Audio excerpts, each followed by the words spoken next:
goodness, it is time. Once again, we're back.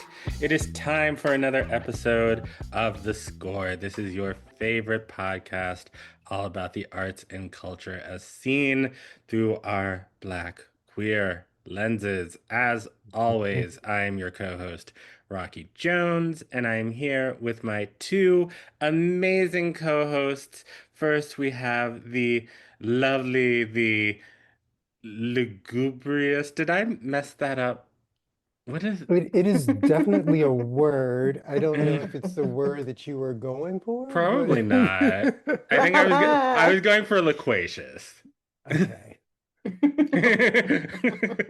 Because what I was lugubrious going for. means something that What looks does or that mean? sounds. It's something that looks or sounds sad. Oh no. No, I Oh, don't mean that at all. I don't mean that at all. I don't mean that at all.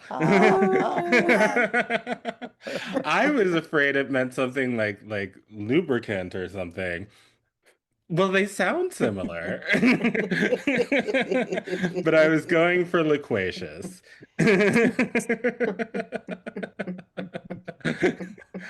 Dr. Lee Bynum. Hello, Dr. Lee Bynum. Vocab expert. PhD. How are you doing today? Hello, Bangladesh. Hello, I am Bangladesh. doing just hello. fine. Shout out to Dhaka. Hope all y'all are. See, I know the capital of Bangladesh. Look at you. Thank you. Thank you. And of course, what would we do without the amazing, the affable Paige Reynolds? Hello, Paige Reynolds. How are you today? Hello, hello. Doing the best I can as a gender fugitive in 2025, Well, aren't we all? Jesus Say fucking that. Christ. I no Just living words. my best non-existent life, apparently. Imaginary life. You look good for an invisible bitch. Thank you. I don't look like what I'm going through. Amen. Oh, so how is everyone today? It feels like autumn has finally come to the United States, which is Especially exciting. here. It's lovely. I love this time of year. There's a chill in the air, Hmm. you can get your little Starbucks situation together with all of this wonderful pumpkin spice they like to throw around everywhere. Get to pull out my fall fashions. I was I'm gonna having say a I get good to wear my week. clothes. Yeah, yeah, I'm in a sweater, everybody. Yes. Yeah. Yes, you hmm are. Go on a walk without getting too hot. Mhm. All of that. All of that, Uh, all of I that. love the fall. I love the fall. But also, this week I'm in mourning. Yeah, I'm I am in Yeah, yeah. mourning, and I'm just yeah, letting that be. yeah. 'Cause wow. That one hurt. It was a lot. Yeah, Like D'Angelo? yeah, Really? And so young. yeah. So young. And I was thinking a Uh, lot about the son he has with Angie Stone, Oh my God. who, losing a parent is a devastation, but losing two that close together. And if my math is right, um, he's probably maybe like 27-ish, and that's a really, really early age to say goodbye. Yes, and as somebody who last year lost a parent and a step parent within 3 months of each other, it sucks. Yeah, yeah, It's terrible. And my heart really goes out to him, to Michael. yeah. You know. yeah. Mm, But what sad. amazing parents No, I gave mean, so much to the world. seriously, hmm seriously. Mm-hmm. And because he was a Richmond native, and we had a lot of people in my circle who had grown up with him. One of my good, good, good friends grew up singing with him actually, and Wow. um, he was like one of the first singers because of when he came along, when I was really, really getting very serious about my own music.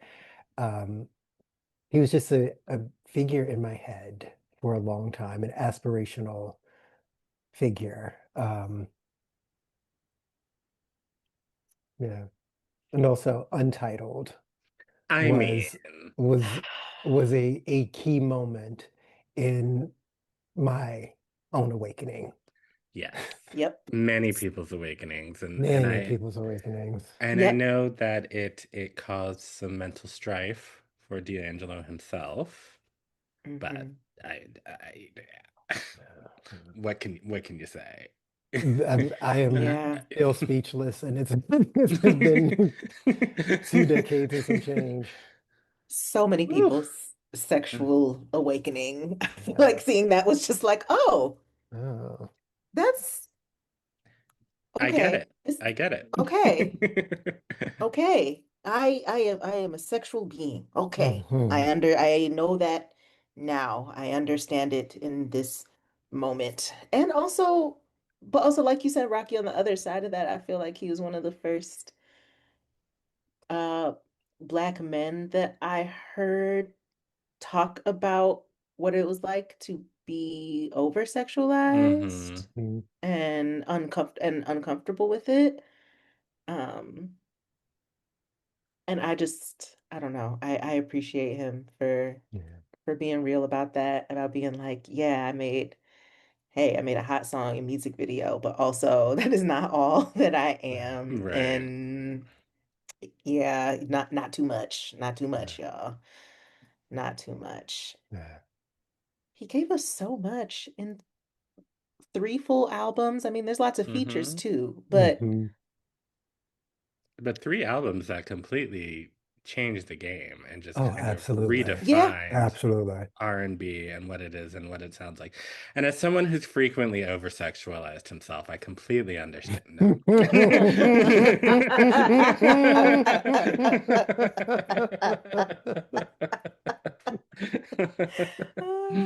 Last night when I was coming home, I'd gone to an event last night, and on the way home, and it was all the way downtown. So I had like, 45 minutes on the train. Um, Nothing Even Matters came on because my little phone was on shuffle.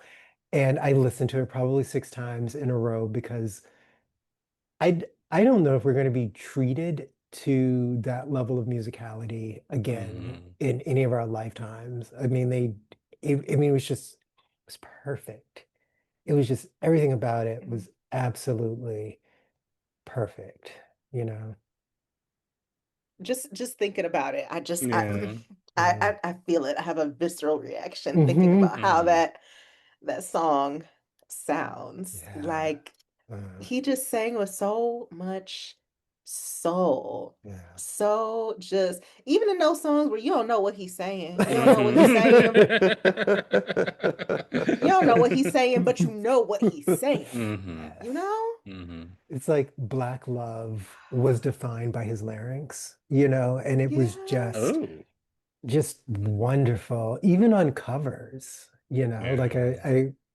the day the news came, I was listening to his version of Can't Hide Love on repeat. It's like my favorite Earth, Ooh. Wind and Fire song anyway, Mm. but his version of it was really great. And I managed to see him live twice. Oh. And that was the first time I heard him sing that was him singing that in that particular live set. And it was just one of those moments that was made me glad that I had been born a musically inclined person and I could enjoy it on the multiple levels that I was able to enjoy it. And that's a crazy I thing gotta when somebody revisit that. else's gift Mm. makes you thankful for your own, you know. Hmm. Hmm. Can't wait for that album that he had been working on with Raphael Sadiq, another one of my Oh, all-time listen. favorite musicians. Mm. Somebody please Because bring back 90s soul music, please. Somebody somewhere. Lord I mean, knows we need it right now. Oh my God, the way absolutely. just everything just sounds recycled and AI and generic, just the aesthetics of fascism, just the same thing, the same thing just wrapped up in different packaging. Yep.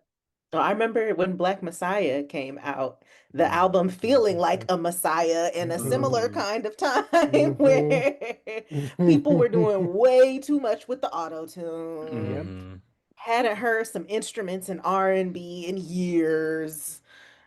And then here he comes with that gem.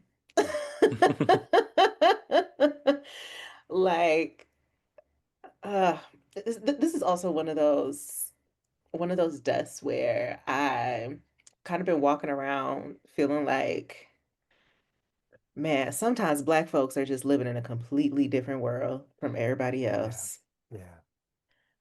From everybody else. I was at Yeah. work the other day and played D'Angelo's entire discography through my through my whole shift and seemed to be the only one affected. And Mm. until I told one of my coworkers who's like not on the internet that like he passed away and like she like actually shed a tear and I was like, somebody cares. Somebody around here cares. But for the rest of the day, I was just like, wow. What is life like for people who don't listen to soul music? Is it life? Is that a thing that you could call it? Because I wouldn't. Yeah. Nah. Yeah. I Yeah. mean, it's just sad. No, just It's like, empty. it's like why they plundered all those countries for spices. They, they need some seasoning in their life. Yeah. It's just boiled Part of why we're chicken. where we're at right now. Hmm. Yep. hmm hmm Hmm. Speak on it. Yeah. Can we just take a moment, though, to acknowledge Aquarians? No, okay. With D'Angelo and Actually, yes. Aquarius. I Yes. did not know Oh, where you been? that. I mean, it makes sense. Absolutely. I didn't know that either, but I'm like, yeah, of course he was. Yeah. Yeah, yeah. I just don't want people not to Mm. understand the contributions that we continue to make. And I Mm. don't want to change the subject. I just want people to think about this for the rest of the day. Well, for till 2020 or 2044, is that how long Pluto is going to be in Aquarius? We are Oh, we oh, Oh, well, are yeah. really? Keep on thinking about it then. yeah, We we got are 20 we more are years. we are literally the dawning of the age of Aquarius. I think Hey, it just went direct on Monday for the next 20 years. well then. Yes. Wow. Hmm. No, it is your time, Oh, Lee.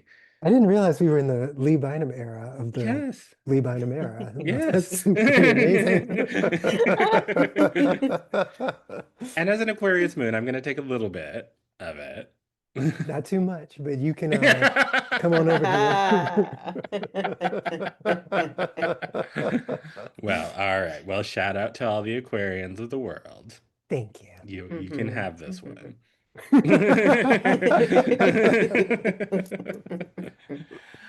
Well, before we get to our amazing guest today, should we do a quick little round of icebreakers? Let's Let's do do it. it. Okay. Okay, let's pick one out. Oh, this is a good one. What was the most expensive mistake you ever made? Oh. How much time we got?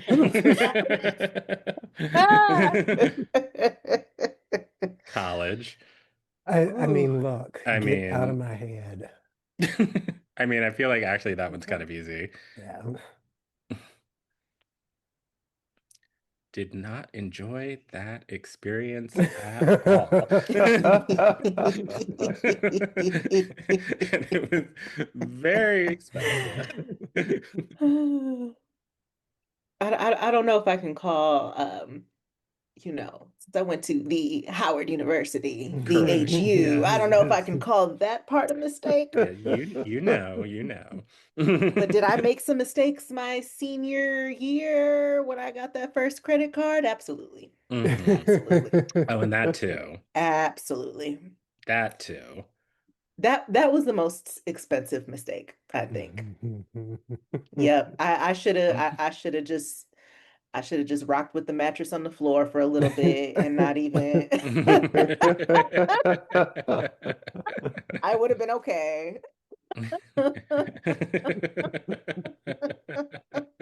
Mattress on the floor, go get your food stamps. It'll be fine. Don't get the credit card. That's what I would go back and tell myself if I could. Yeah, I guess I mine is feel just that. coming back to America after I got those few years away. I frequently think I should have stayed my ass right in China. I frequently think about that. Mm, Yeah. yeah, no, you could be driving a rocket ship car and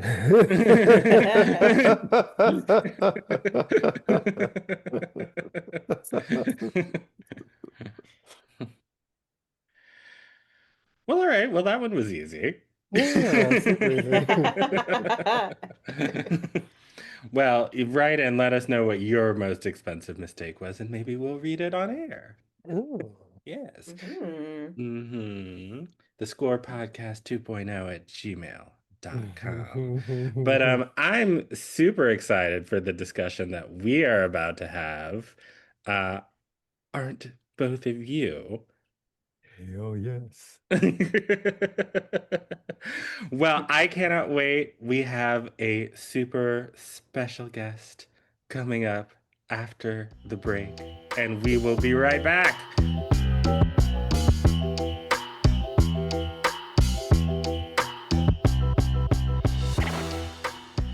All right, everybody. I am so excited to have this conversation. We have a member of our family, our good sibling, who is not only an amazing person in general, a lovely friend, a lovely confidant, but also a brilliant cultural critic, but is also an Oh. incredible artist who we are so lucky to have in our lives. And they are, well, we mentioned a few months ago that they have been awarded a very prestigious fellowship. And now their performance, House of Masks, is coming up November 13th, right here in the Twin Cities. And here to talk all about it, Paige Reynolds! Yay! Thank you for having me on the show. I'm so excited to be here. Friend of the show,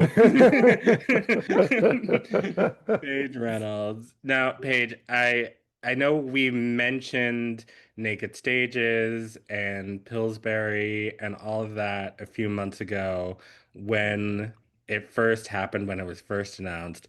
But for anybody who's new, who hasn't been listening for a while, can you tell everybody what's going on? What Ooh. happened? What is all this? Yeah, yeah. Well, what happened? I got a fellowship, y'all. I got a really cool fellowship for Yeah. for performing artist.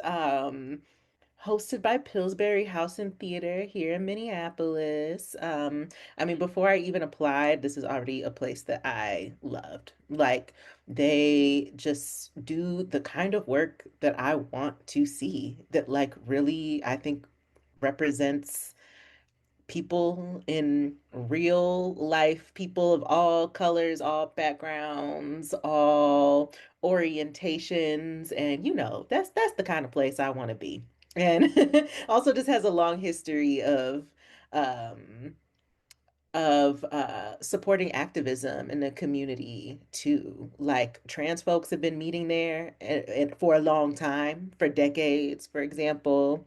They definitely held it down, being just a couple blocks away from George Floyd Square.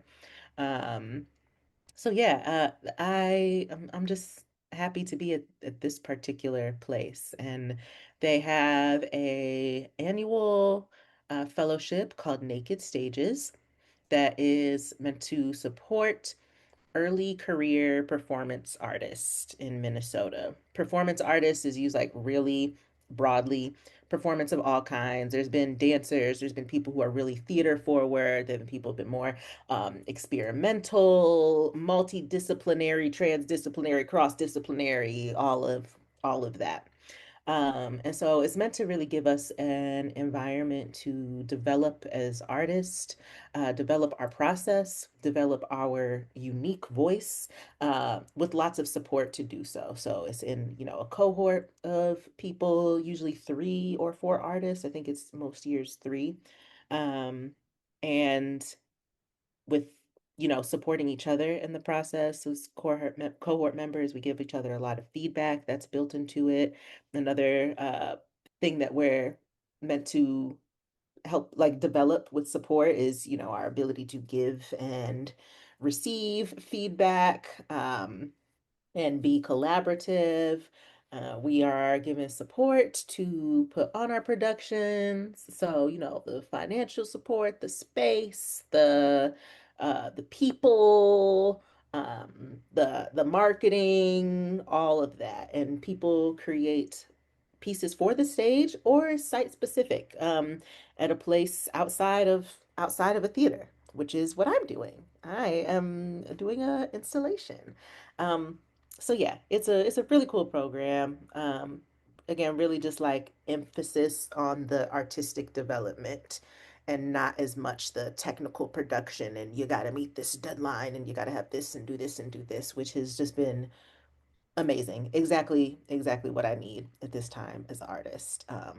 So yeah, that's Naked Stages. Shout out to Pillsbury. Oh, and also shout out to the Jerome Foundation because they support this program as well. Mhm.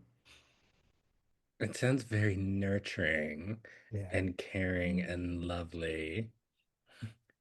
Yeah, it definitely. I mean, in one of our first meetings, like we all got the keys to the building That's and just a way to get into the whole building. amazing. Yep. And it's just like come and work as you need, you know? You need to be here until 11 p.m. Okay, just let us know, put it up on the schedule. Mm. Here's how to lock up. But everyone is so supportive and like wants to see us thrive as artists. Um, it's been beautiful. And what can you share about the installation and the inspiration behind it?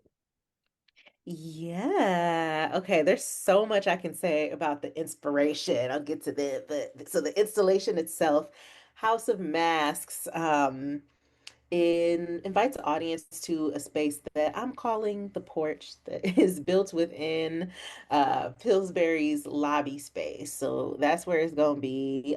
If you haven't seen Pillsbury before, it's a very like big open lobby space and like really big windows so you can see out onto Chicago Avenue, which is like a major street in Minneapolis.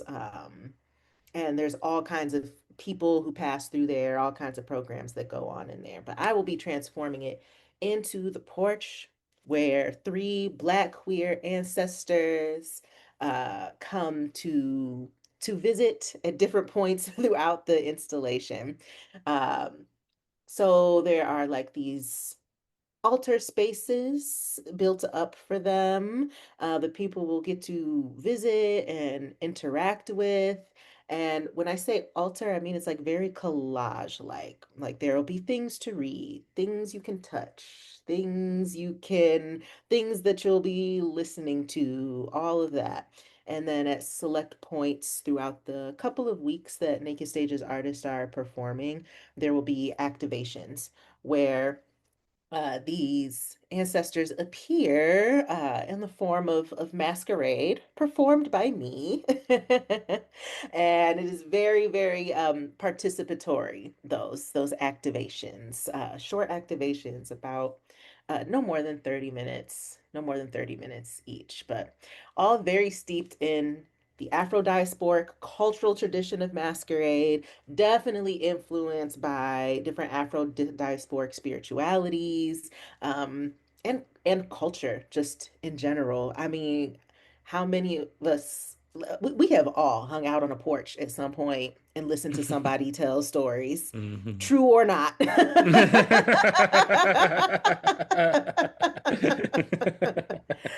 And so I'm kind of playing with this space that's like, between the outside world and the public and home also. The porch is somebody's home. And so it is, this very, in between liminal space. And so it makes sense to me that we are meeting ancestors there, Black queer ancestors and transcestors specifically, and hearing their stories that are somewhere between like real ancestors, people I know, people in my lineage, people who are familiar to all of us, and somewhere between that and like fabulation, and imagination, and weaving stories as people do on the porch often. So yeah, that's the rundown of what House of Masks is. I have two wonderful, wonderful directors. I got a dream team helping me with this. Oh my gosh. People in the community who I've known who are just brilliant artists and who I've like always want to work with closer. Monkwe and Dosi, she is an amazing, amazing musician. I would say multifaceted, but I believe like music is her main thing, jazz, improvisation, and just overall soulful artist, community-based artist as well.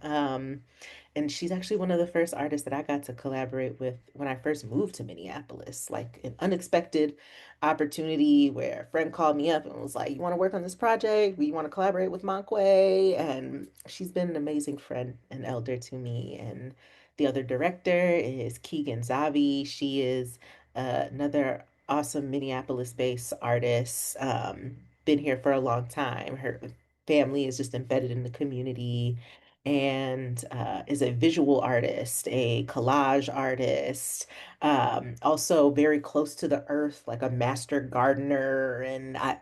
I totally see that in her work as well. And both are just really spiritually rooted. Like I don't have to translate none of the language of this for them.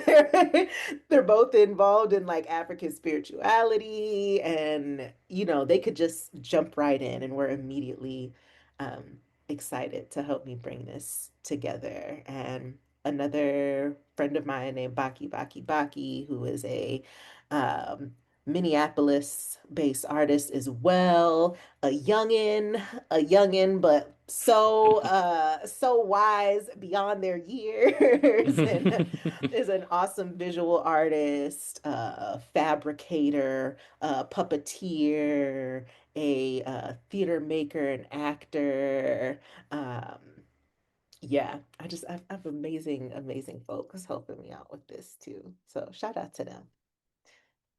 Shout out to them. Oh my God, Yeah. I'm getting more excited about this by the second. But can you tell us a little bit about, it sounds like you had the sort of they've given you just so much runway you could just sort of create anything. And so Mhm. what was the inspiration behind this? Why House of Masks? How did this come to you? Yeah. So through a few different channels, I have been exploring masquerade. Is I don't know, I would say now that it's kind of my main art form, my main medium. Uh and I wanted to really ask some questions about how that tradition works in this context and in the community I'm in here, where we don't have something like Carnival or Mardi Gras, um, where masquerading is like a big thing that everyone is doing. Um, where there's also just a really different like racial and cultural makeup as well. So I'm like, how does to me like masquerade, black masquerade specifically, is so community based. Like it's like sure it can be about your individual creativity, but uh, most of it is about like being witnessed and what people are witnessing, how they're interacting with a story or a character. It almost kind of relies on having like um culture to draw upon, cultural symbols, cultural stories that people can understand and interact with, you know. Um, it is performance, sure, but it's also, yeah, very, very communal. So I was like, how does that work in Minneapolis? You know, with like people Hmm. who have no context for this. Right. Um, Although a thing I've realized through it is that like people do kind of have a context for this in Minneapolis in particular. It just looks very different and is called very, very different things. So, you know, for listeners who aren't familiar with Minneapolis, there's all kinds of arts happening Hmm. here. And in the state of Minnesota, the arts are very well supported in general and Hmm. valued by Hmm. communities. But um Minneapolis has a tradition of a lot of like autonomous and like community-led kind of celebrations, festivals, a lot of like puppet Hmm. makers and things like that. So here there's May Day. May Day, there's a big, you know, there's a parade every year that people dress up for, that people masquerade for. I mean, it's not Black masquerade, you know. I feel like maybe Mayday has shifted some, become a little bit blacker, partly thanks to a friend of the show, Janata, who Okay. yes, led Yes. the Mayday What activities a few years ago. what can't Janata do? My God. Listen, nothing. No, ain't nothing she can do. Okay. Um, so yeah, I'm kind of I'm grateful for her and that work, and there's some, you know, shoulders to stand on there.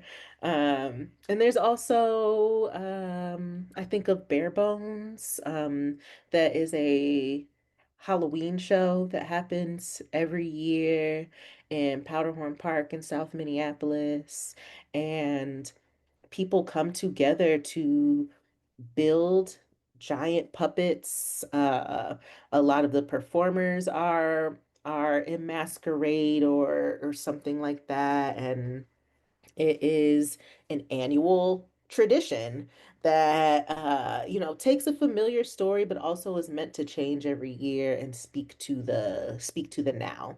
And it's also very based in resistance. It's very based in ancestor veneration, and traditions around that happen around Halloween time. So what I'm saying is people in Minneapolis have like some context with stuff like that, Hmm. very community based, in the streets, um, made by community and involving a lot of like storytelling and creativity.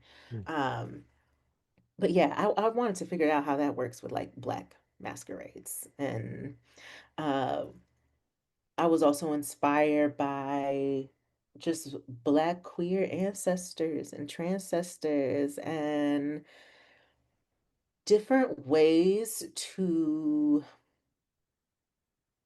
tell our stories and preserve our stories in a very embodied way.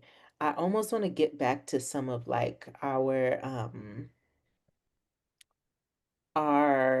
forms of oral storytelling, our forms of embodied storytelling, especially when so many other forms are being compromised or straight up erased here in 2025 of it all, and the creeping fascism of it all and whatnot. If we didn't have libraries, if everything about us got erased from the internet, how else are we going to tell our stories and remember our ancestors Yeah. and carry forward those traditions? And I see masquerade as a way of doing that. There are masquerades that are still being played today that started in the late 1800s. And people are still finding relevant and using it to preserve history, to honor their ancestors every single year. So I was like, how do we use this technology that Africans everywhere use, uh, and make it specific to Black, queer, and trans people? Um, and I guess the other inspiration too is like being in like organized African traditional diasporic spirituality and seeing a lot of people reclaiming traditions like masquerade, or not just reclaiming, but preserving traditions like masquerade, traditional African masquerades, and a lot of attempts to preserve culture in general. And sometimes I think our pre-colonial traditions get brought up and romanticized in a way that is very binary. Yeah. And you Mhm. you you y'all know what I mean. The Mhm. black Mhm. man and the black woman and the Mhm. black Mhm. family and the when we were kings and queens and da da da da da and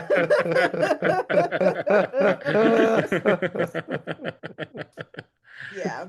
Yeah. Black when black women didn't do all this twerking and da, da, da. Yeah, like yeah. So, I mean, besides the obvious misogyny that happens, there's a whole lot of heteronormativity, a whole lot of queer phobia. Um, and while I like value those old traditions, I also don't think they have to be static. Again, I think it's a technology that we are meant to keep using and to iterate on, like depending on the things we need it for at this time. Yeah. Like if we are in this era of extreme capital late stage capitalism and imperialism and transphobia and environmental destruction and all of that, then like our masquerades should speak to that now. um so as someone who is like a traditionalist but not a traditionalist, I felt very drawn to create this show. Yeah. So can I ask, because I'm so fascinated on the multidisciplinary aspect of what you're describing and the ability to see a project that is partially, one that people are listening to, one that people are watching, one that people are touching. How did you go about the choice making in terms of thinking what kind of experience you wanted your audience to have? Yeah. Ooh, such a good question. So many ways. So many ways. I think like for a piece like this, I've often had to bring myself back to like first the ritual of it, and that I am telling stories of like actual ancestors, like people that I know of or that are read about, but also who have, in a practice of ancestor veneration, like come to me in meditations, and things like that, or in ceremony, and honoring that as a base and like making sure I'm trusting um my intuition and like knowing like what they're telling me, which can be so hard in a Western world where we are taught logic, logic, logic, Hmm. evidence, evidence, evidence, and like we are Receipts, not timelines, screenshots. right. Exactly. Hmm. Like we are taught that like what we know in our own bodies is not enough. Like we're constantly being told that. So, that's been one of my main ways of like, making decisions.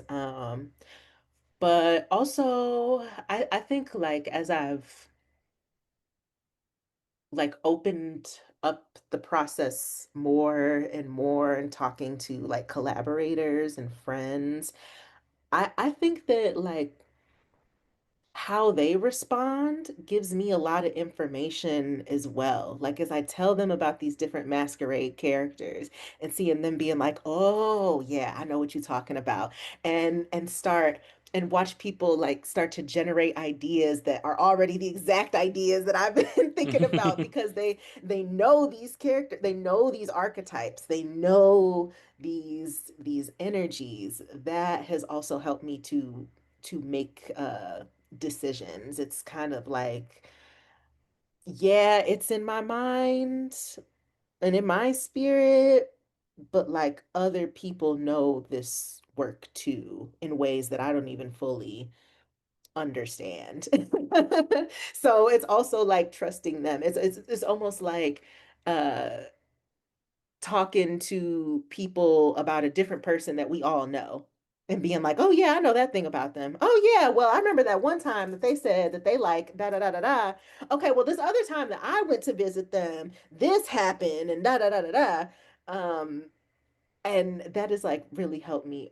All of that has helped me stay like true to uh the essence of the piece. And then I think I also have relied on what feels true from my experience of Black culture specifically, and Black queer cultures even more specifically.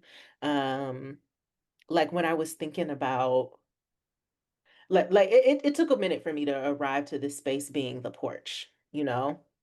I was like, I know it's an in-between space, but it's also a home space, but it's also like, and I had to think like culturally, like what are those places where we meet, where we're at home, but we're at the outside world, and where like you might see anybody, anything can happen, all kinds of stories converging at once.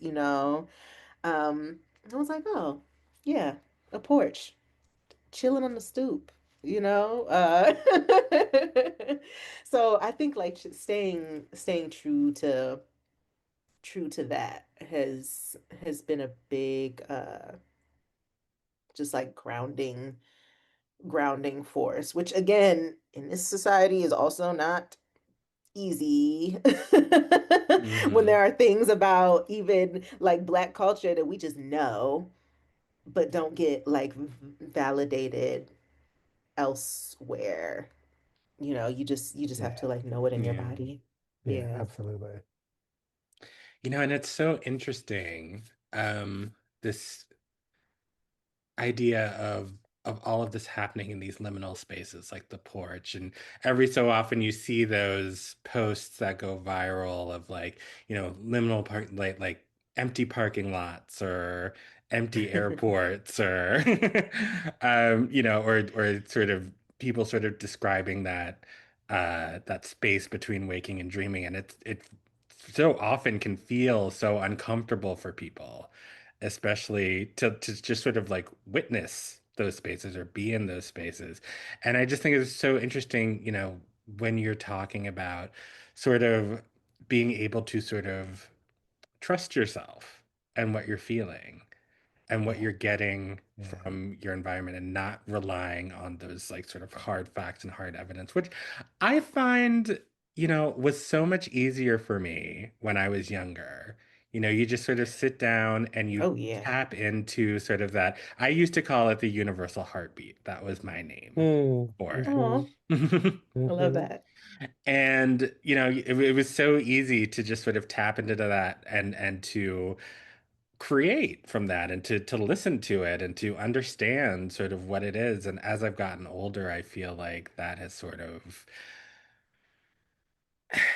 not dissipated, but sort of gotten harder, especially with all of the craziness of the world that we live in. And I'm just curious how, when you were creating this, how were you able to sort of tune some of that out? I know that you sort of, you I experience you as the type of person that's pretty good at that, just in general, but just in the act of creation. And you get this fellowship, and, they're like, you get to create whatever you want. I know for me, I would be like, ah, Ah! all of the things. So how do you tune all of that out, and how do you get to the essence of the thing? What's sort of your experience with that? I'm just curious.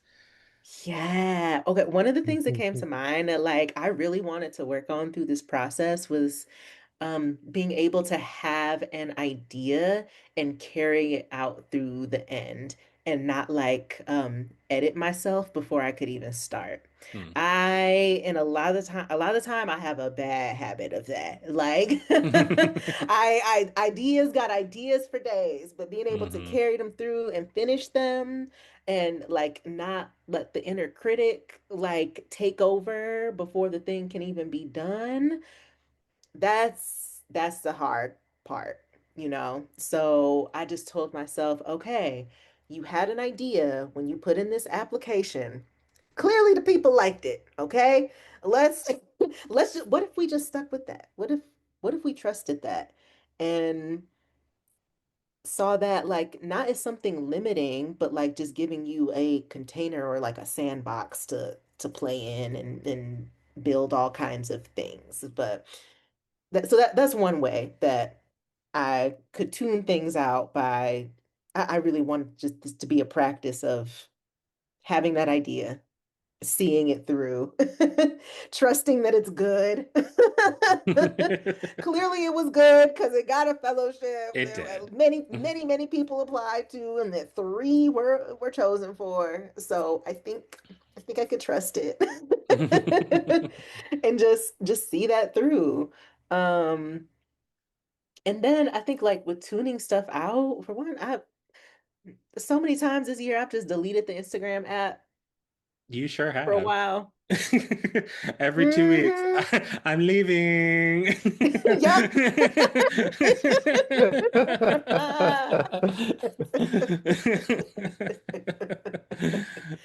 Yep. Even if it only stays deleted for a few days and I got a Mm. few days of quiet, I have been deleting it, re-downloading it liberally as many times as I need to.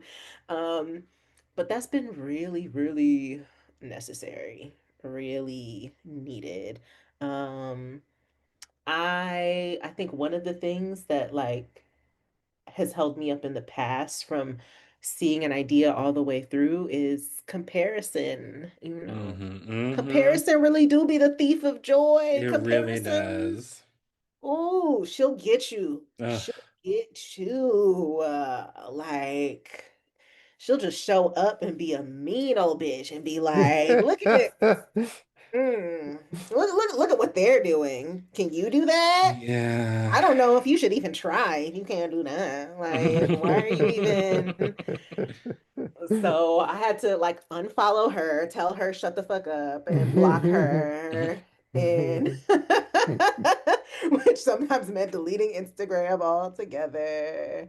Um, and like had to like also remind myself that yeah, when you're doing like a new thing or a thing that you have not seen before, um, it's going to look different. Like you Hmm. really can't rely on um comparing yourself to other people's work. Mm, So I've had to just like um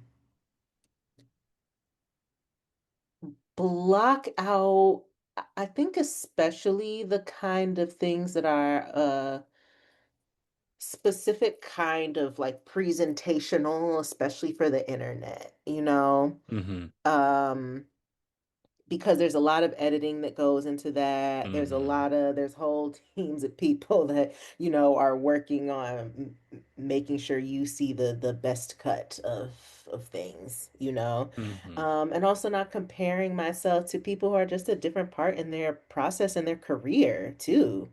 Like that is a big thing as well. Like some of these people have gone to grad school for arts and you have not, and you're doing this incredible thing based on just, being self-led or being in I think of myself as being in my own independent studies that I'm just piecing together. So it's just like fundamentally different things, You're not the artist who's also an academic. Like, shout out to those people. No shade, Lee, but that is not that is just not where I'm at right now. And so it don't make sense. Shade is welcome. You would know, especially on academia, because some shade can be handled. So yeah, just like reminding myself that like my process is my process, and that's one of the things that makes art what it is and what makes it beautiful is like it coming from a uh somebody's soul, a unique, being that if it all looked the same or everybody had the same process, that it wouldn't be what it is. It wouldn't excite us. It wouldn't move us. Um, yeah, yeah. Just be watching my thought processes and how I talk to myself. Which also goes honestly into other like just practical self-care things. 1000%. Yeah. 1000%.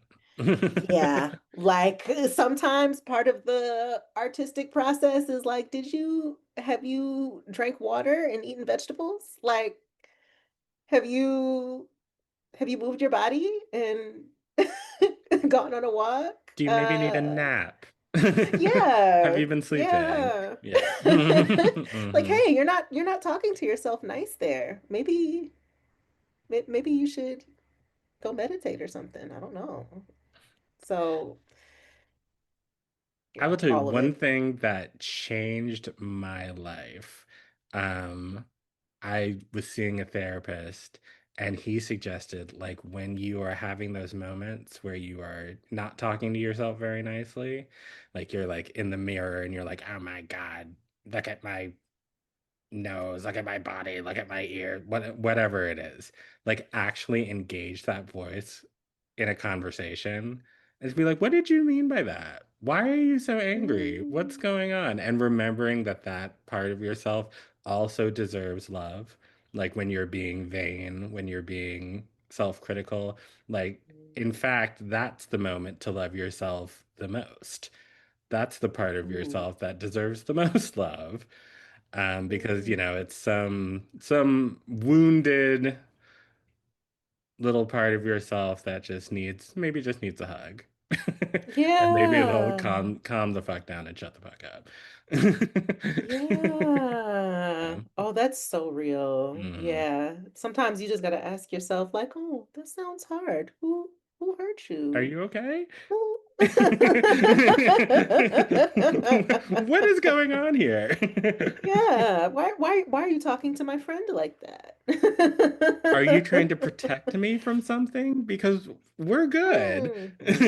Thank Mm-hmm. you, but we're okay. Mm-hmm. You can stand down. Yep.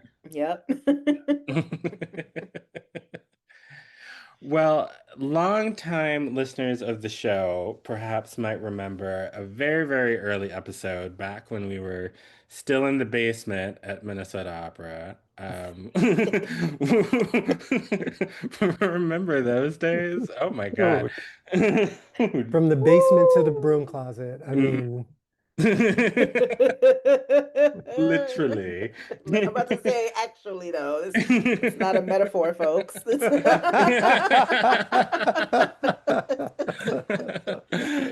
Some listeners may remember when you were at an episode where you were talking about when you were first getting into Masquerade. Mm. So go back 4 years and go find that. But I'm curious in going through this process. Um, have you and you're so much more experienced now with the art form, but I'm curious, like, is there anything that you learned through this process that you didn't know before, or that your knowledge just sort of deepened? Mm. I think, well, one, there's still so much to learn. That's one of the things Sure, I'm always learning. sure. There's so much to learn, but that's also one of the things I love about Masquerade is that like it encompasses a lot of different disciplines and I will never be bored with it. That is that is one thing that I have learned for sure. There's a million different ways to construct a thing. There's different characters you can create. You're a different person, each year, if there's a certain time of year you masquerade and different things will inspire you. So, yeah, definitely learned how much there is to learn and to just follow my curiosity. Like, that's one of the things that's made this tradition amazing in the Black diaspora, why people continue to do it. Um, and a thing that I learned, I would say more recently, especially this year. So, um, during the course of the fellowship, I also presented a few community workshops on Masquerade here in Minneapolis. And I did a series of three. The first one was about the baby doll masquerade, and especially focused on that tradition in Trinidad and in New Orleans. The second one was on devils, different devil archetypes throughout the diaspora. I think, again, we talked about Trinidad and Tobago a lot, but also Grenada. Um, and then the final one was ancestors and different kinds of ancestral masquerades on the continent and in the diaspora. And an important thing that I learned throughout those was that like this exploration that I'm doing is about me, but it's also not about me. Hmm. Like there were so many people who connected deeply with it in a way that like I did not expect. I kept telling them like, y'all, I'm just sharing my special interest and I'm glad that y'all are glad that y'all rock with it, but I'm just sharing the thing that I'm nerding out about. I didn't expect people to uh resonate with it so deeply and Hmm. especially among Black folks, remember it so deeply. Like even if it's something that they have not done before, or maybe they've done a thing before that was like masquerade, but maybe people weren't calling it that or weren't connecting it to other forms of Black masquerade in the diaspora, like people remember this. And that has been like deeply just touching and Hmm. humbling Hmm. and galvanizing and just all of it, especially watching kids like do masquerade. That happened recently. And watching how they just you barely had to give them instruction. All they needed was we're making masks, here's some materials, here's some construction paper and glue guns and tape and cardboard and all of that. And they just knew what to do. they just remember how to do it. Like, I can't remember if I told y'all this or said it on the show already, but in one of these, there was a like maybe like teenage black boy who was at this workshop and made a mask out of cardboard and cut out like the eye part so you could see. But then he took a piece of lace and put it over the eye part so that like he could see through it, but you couldn't see his eyes. And I was like, that is literally exactly like what they are doing in Benin and Nigeria for those ancestor masquerades. And nobody told him to do that. Nobody told him to do that. He just came up with that. There was a little girl, little black girl who made a mask that looked just like something you could wear as the blue part of the Blue Devil masquerade in Trinidad or Grenada. Like just and again, no one told her to do that. She had this little blue, completely blue mask with these cute little blue horns, and I just realizing how deeply we connect with this is just bringing me joy. Absolutely something I've learned. Yeah. That's beautiful. Mhm. Yeah, I think so. So have you had an opportunity now that you are perhaps almost finished creating this project to think about what you might want to do next? Mm. Ooh. Yeah, yeah. I sure have. I sure have. I'm already plotting. I'm already plotting. Look, the ancestors, aka my board of directors, they have a strategic plan lined up.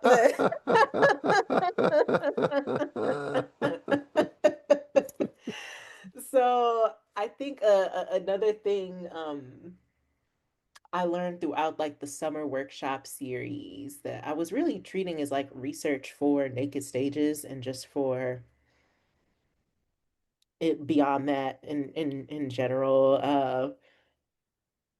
Folks really have a craving to like do some kind of street-based, more autonomous black masquerades in Minneapolis.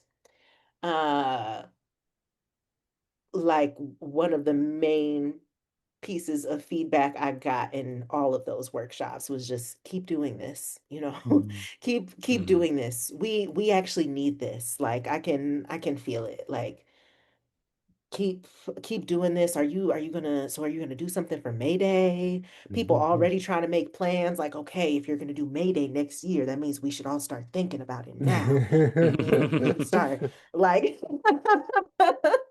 so I'm I'm definitely setting my sights on that. Yes. I don't want to get too specific or say what it'll be or how it'll shake out because it's also a communal process, you know? Yeah. So, but that's I think that's the next thing for sure.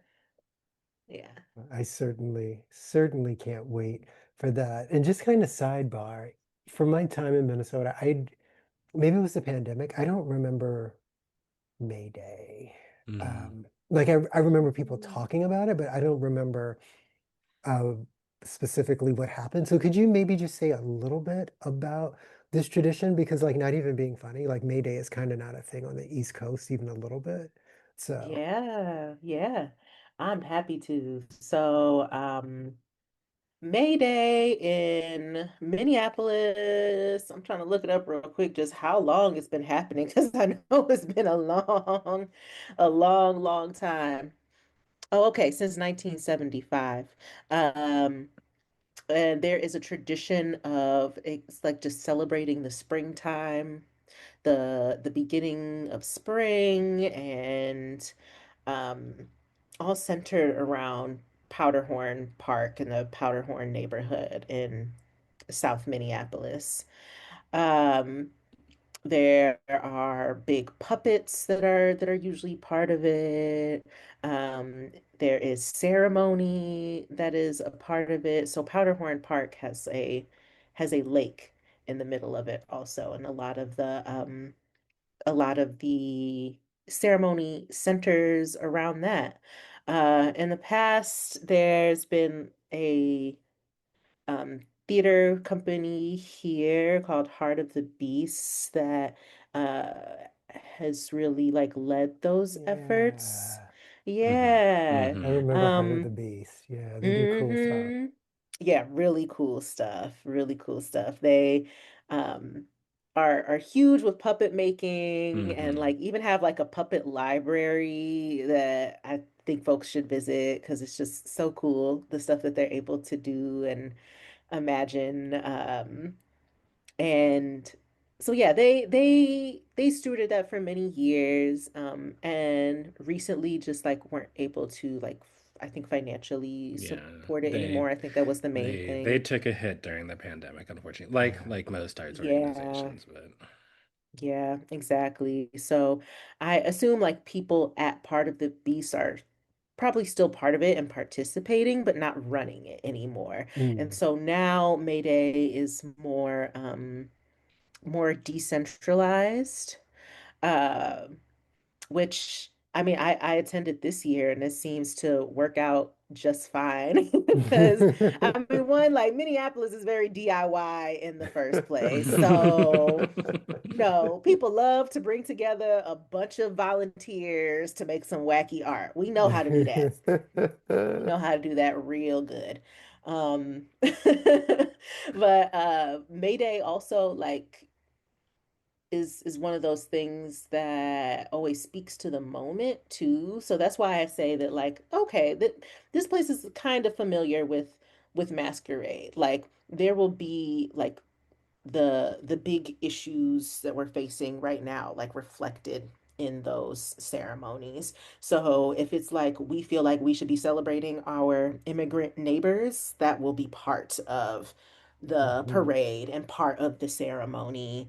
Um, as well as like people and like that and costumes and things that are just fixtures of May Day that are there every year, like this hmm. thing called the battle train that like a bunch of punks put together of just like the wildest piece of machinery that you have ever seen rolling down the street, made out of recycle old rusty parts, and it's like shooting fire in the air, and there are a bunch of people like pedaling it like with like it's like bicycle and a big like makeshift Ferris wheel that people are hanging from, and the whole thing just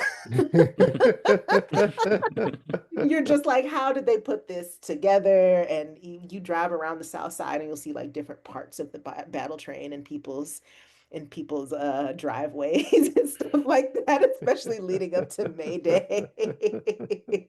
So there'll be stuff like that that's, part of it every every single year. The Tree of Life ceremony is part of it every single year. Um, so yeah, that's some things about May Day. Thank you. My goodness. Minneapolis, I hardly knew ye. I really wish I had not lived there during the pandemic. It's hard to think about it as we are staring down the barrel of another long winter, but I guess something to look forward Yeah, to. absolutely. Something to look forward to in the spring. It's just like, it's a really sweet event, I think. Yeah. Yeah. But back to you. Mm. Now, everyone go to the Pillsbury House and Theater website. Look up Naked Stages. You'll find all the information, and of course, the link will be in the show notes. But for Mhm. all the people out there, so they literally have no excuse. When can they go see this? How do they go see this? Give us all the details, please. Yes. So, the Naked Stages performances are running November 13th through 23rd. Um, My show in particular, I mean, the other fellows are wonderful too. Go see their shows as Wonderful. Go well. see the support.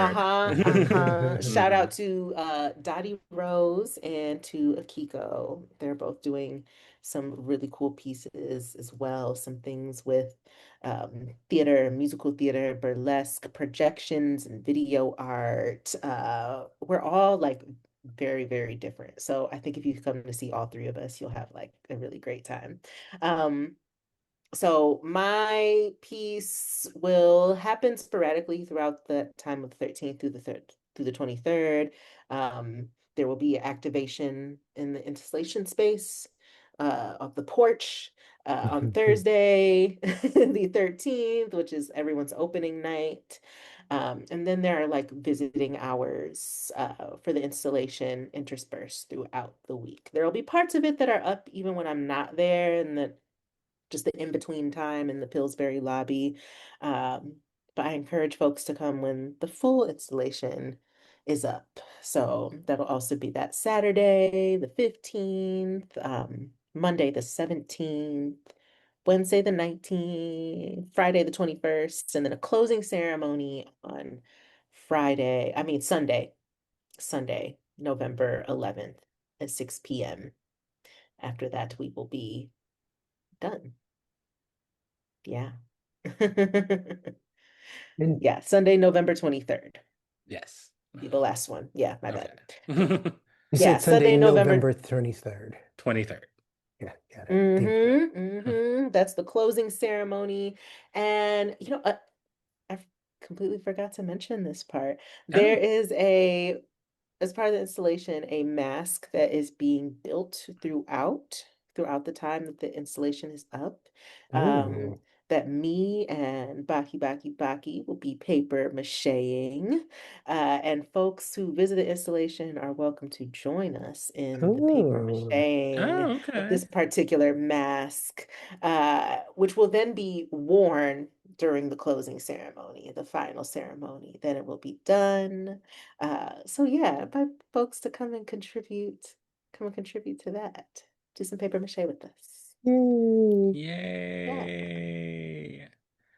Well, I'm so excited. I will be there with bells on and feathers and And anything whatever else? else. Because it is called Naked Stages. Ooh. I'm just saying. One of the questions I've received a lot. So will you be naked?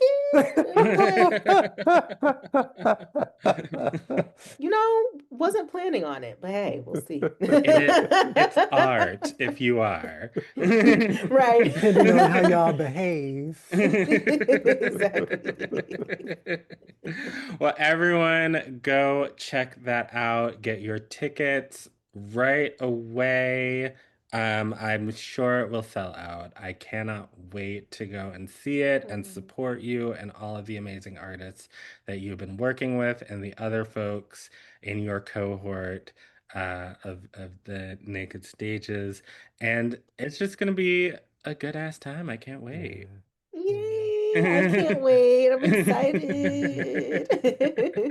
We are so proud of you. This is Yes. so awesome. Yes. Oh, thanks, y'all. Thank you so much. Your encouragement and excitement just has meant a lot. Like I really do appreciate like all the words of affirmation I receive. It puts a battery in my back, especially in the moments where it's hard and I'm just Yeah. like, should I even do this? Can I do this? And there's so much going on in the world. Does this even matter? And yeah, no, I remember folks like y'all, and I'm like, yes, it does matter. Do Sure it. Keep does. going. You can do it. Well, we love you and we are proud of you and we can't wait to see it and be a part of it. Oh, thanks, y'all. And as if that wasn't enough pure black joy for you, we'll be right back with a little bit more. Thank you, Paige, for sharing with us. Thanks for having me on the show. Will you stay with us for our next segment? I think so. I think I have some time. Okay. All right. We'll be right back after the break.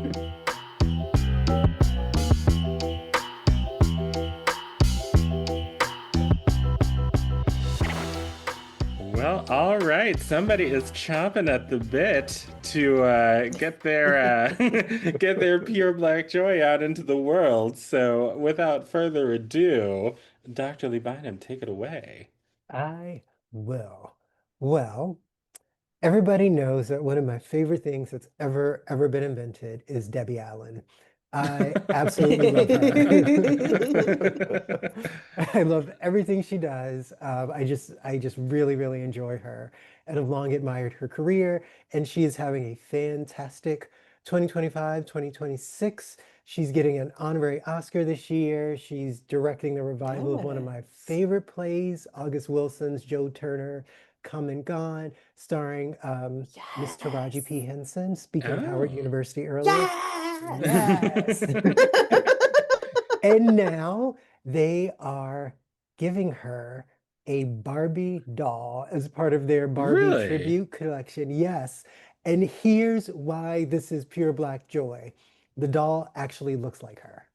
It is so shocking that they actually put out one of these and it looks like the human it's supposed to be. Because that Tina Turner doll, I don't know what Tina it is, but it is not my Tina. But back to the story at hand. I was so excited to read this because growing up and really loving Barbies, one, the representation was seldom there, right? Hmm. Like you couldn't, there was like complexion of black doll, there was face of black doll, there was texture of hair. And it's really nice to see that expanding because so many kids out there, irrespective of gender, look to dolls for a type of affirmation, right? And I just really appreciate that. I also really appreciate, and obviously Debbie Allen's a very gifted performer. But for many people who I feel like are a little younger than me, they'll remember her mostly as a person who's worked behind the scenes. And as a person who's spent most of my career behind the scenes, like I also just really appreciate that we can stop and celebrate a person who has been producing and directing and choreographing in the same way that we do performers. No shade to performers, but many of us in the arts work really hard, and it just makes me really happy that she's getting all of her flowers in this way, and that Felicia has gotten all of her flowers in a similar way the last couple of years. So really excited that one of my childhood icons is getting a permanent piece of iconography in the form of a Barbie. Wow. Yay. Yay. Oh, a little Aw. teary. Yeah, a little bit, just a little bit. Yeah, that is black and Oh. joyful. Yeah. Well, Paige, do you have a pure black joy this week? Excuse me, I this week? do. I do actually. Um, so my pure black joy is an artist whose work I saw recently at a place here in Minneapolis called Public Functionary. Um, but I believe this person's work has been presented internationally, Hmm. um, and is all centering uh, the idea of being pro-Black trans life. This artist's Yes. name Hmm. is Danielle Brathwaite Shirley. Um, and what I really love about Danielle's work is that it is very interactive. So if you look up Danielle, there is work that is in the form of these like playable games, um, that like take you through these universes where Hmm. Black trans life is centered. And so in the Hmm. work that I saw at Public Functionary, like there was some where like you sat down at a computer and like played through it like a game, like it looked almost like an old school like 90s like 90s computer like PC game. And in the beginning, it asks you like who are you? Like and choose your experience based on that. Are you Black and trans? That's the one I picked. Are you trans? Are you cisgender? And I don't know what the other two experiences are like, but the Black trans experience was just absolutely wonderful. And they create like the kind of work that you just get really immersed in, and that is Hmm. definitely about you and about implicating um I was going to say audience, but participants in their place and their relationship to Black trans life. And it just really brought me joy, like visually stunning and playful, but could also be like mournful and some of it really restorative. Like there were parts of it that made me cry that were just Oh. like so affirming to Mm. see as a Black trans person. Like it was just like, this is for you. Like here is a healing temple. Here is a garden of remembrance. Here is, here's the hormone shop where, you can just go get what you need without question. Um, so yeah, check out Danielle Brathwaite Shirley's work, and if you look them up online, like you can find several of these like playable games and experiences. So that has brought me joy, quite a bit of Black joy. Oh, I like that. Mm. Lovely, lovely. Well, my little bit of black joy is an announcement we have to make.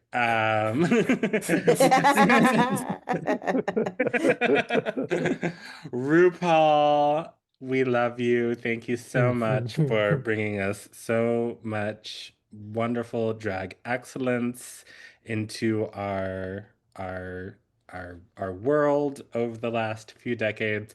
But Mama season 11 was boo boo. Mm-mm. And Mm. my pure black joy is we are gonna put our series about season 11 of RuPaul's Drag Race on pause because we're not having fun.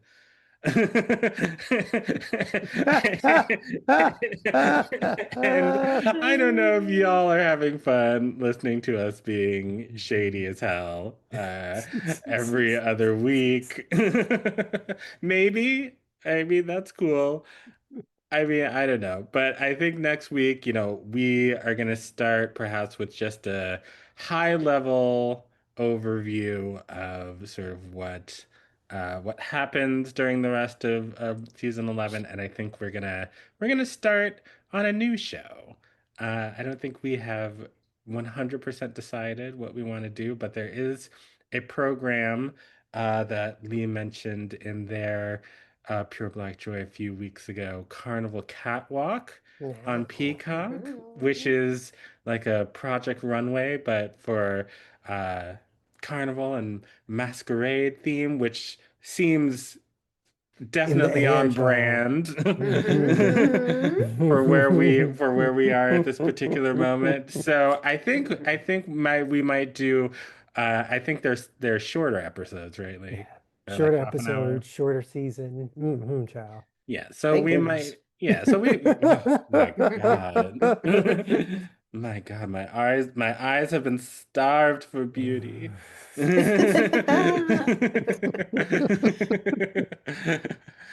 Shout out Andre Leon Talley, rest in peace. Whose birthday it was just a couple days ago. Oh, Sure Libra, well, was. that makes sense. Right, right. That makes sense. But yeah, so that's what we're gonna be doing moving forward, at least for the next couple of months. Mhm. So yeah, sorry if you have a problem with that, but You'll be all right. you'll be fine. Come with us to Trinidad and Tobago, Yes, and you will love it Yes. there. yes, yes. And especially this winter, I need some island, some sun, some breeze, We all Mm, do. yes, shaking my ass absolutely. on a yacht in a thong.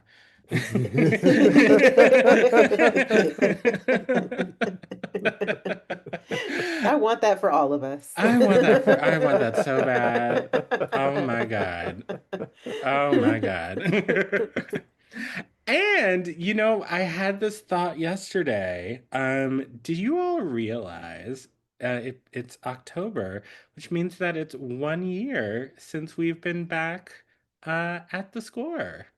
We've Oh, been doing this Wow. for a whole year. We were doing the score with institutional support for a couple of years, and then we went to Lincoln Center and had that adventure, and we've been back here, back home with all the scorekeepers for a whole year. Isn't that crazy? Yay! Happy birthday Look at to us. us. Yes.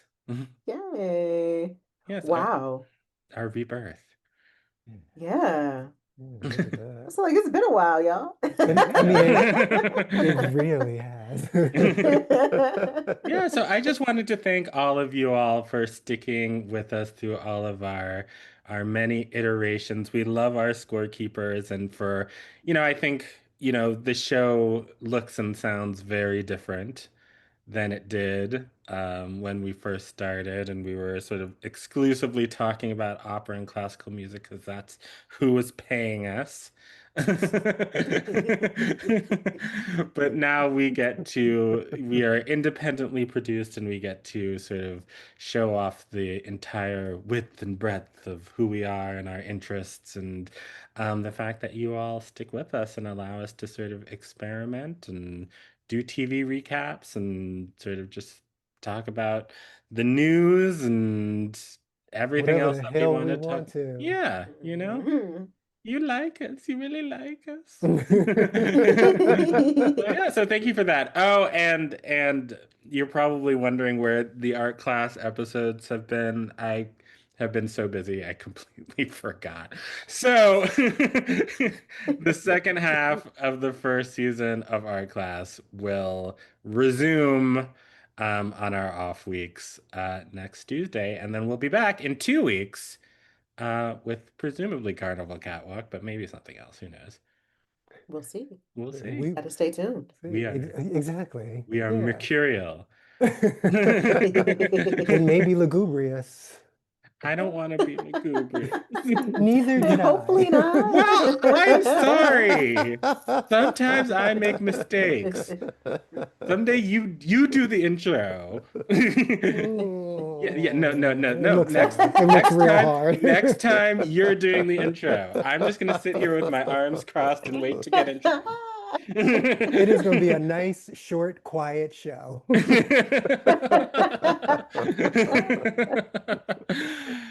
All right, well, I think that's gonna do it for us this week. Everybody, please leave us 5 stars or some nice words wherever you're listening. A nice review, it really helps us out. Tell your friends about the show. Make sure you're hitting the subscribe button because that also really helps us out. Please email us at thescorepodcast 2.0 at gmail.com. Let us know what you were thinking. As long as it's nice and it's not weird. Yeah. And I think that's it. Any words of wisdom before we go? Not quite a word of wisdom, just happy birthday, Damien. My husband's birthday is a couple of days after the show drops, because we will be in Aw, Scorpio season. So Lord Jesus. happy birthday, Damien. Happy birthday, Damien. Yes. The Lord Jesus was for Scorpio season.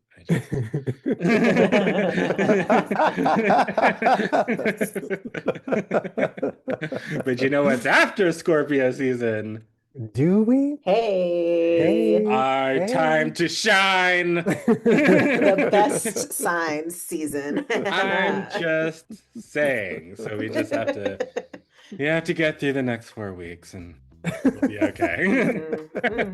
I'm just kidding. I'm married to a Scorpio as well. Lord Jesus. It's Bless y'all hearts. Bless y'all's hearts.